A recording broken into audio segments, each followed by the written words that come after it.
guys, what's going on? Thanks for stopping by to my continuation on the review on HBO, the miniseries Chernobyl that just aired last week.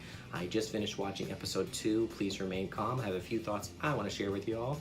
But of course, before I get started, I'd like to hear from you guys. Tell me in the comments below if this is something after watching tonight's episode, does it entice you to watch the rest or the opposite? Either way, I'd love to hear your opinions on it. This episode is a lot more informative than the last one. Whereas the first one was mostly about the initial accident and how people were reacting to it and how they were trying to cover it up to not let anyone else know the real truth. This one is mostly about the evacuation of Pripyat and a lot of informative things we find out regarding the scientists and how they're trying to prevent this disaster to get any worse and have this radiation spread throughout the country. And you do get to see these three main actors that I mentioned before that are Emily Watson, Jared Harris, and Stellan Skarsgård. They weren't as featured as much in the first episode, but we finally get to see their roles spread out a bit in this one. And whereas Stellan Skarsgård's and Jared Harris's characters, as far as I know, those were real people, for Emily Watson, her character is actually fictionalized for the show. She's playing a scientist, but she is symbolizing all of the scientists that were playing a role in the real-life crisis that tried to prevent this disaster. And from what the makers of the show said is that there's so many people you can put in a real-life story that you sometimes have to condense the characters. So she is, like I said, symbolizing all those many people that tried to stop this. So more or less this episode is two different story arcs with both of them eventually meeting up together. The first one is Emily Watson's character, the scientist that's in another town, not exactly next door to Chernobyl, but close enough for them to feel the radiation in their vicinity. And she's convinced something is wrong.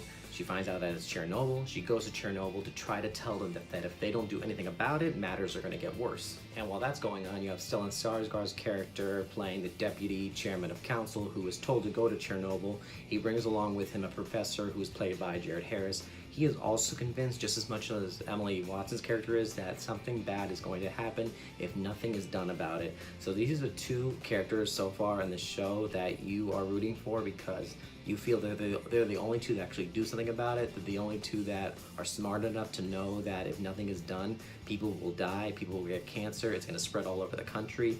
So you see that little glimmer of hope within those two characters. This is when you find out more information of how they tried to prevent the situation from getting worse, and you really get to see how dire of a situation this actually was. I'm finding out so much information about this event by watching this show, though you can't really rely on shows to teach you history, and I don't know how much of it is actually factual and how much of it's dramatization.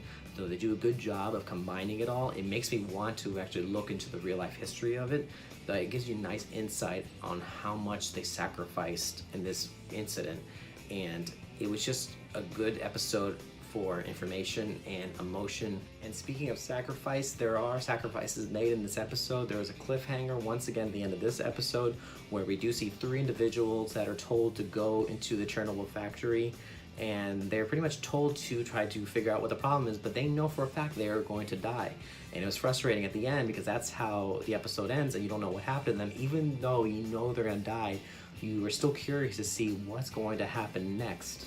I gotta tell you though, in the end, this episode made me feel really frustrated because it almost felt like nobody was listening to the people that were trying to say, look, something bad's happening, you gotta do something about it. And it had to take people dying in order for this to actually take a step forward in trying to prevent it. And you just feel frustration in this episode. You feel fearful for all the characters that are surrounding Chernobyl.